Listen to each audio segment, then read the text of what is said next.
Take my yoke upon you and learn from me, for I am gentle and humble in heart, and you shall find rest for your souls. For my yoke is easy and my burden is light. So, how many of you today are feeling a little heavily burdened with everything that went on yesterday in DC? I know I was feeling it, and I was feeling a little stressed out. But what I want to encourage you with today is that no matter how it all plays out, to turn your focus upon Jesus, take his yoke upon you. Think of an oxen.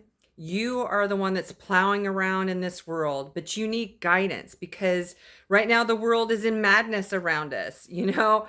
So, where do you plow? Where do you go? What do you do?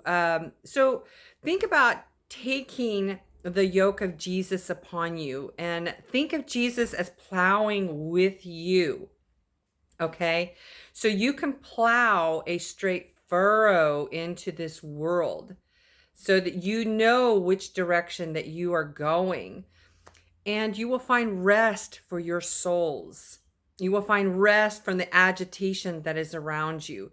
So the key is to keep your focus on Jesus. Take his yoke upon you and learn from him, not by what you see around you.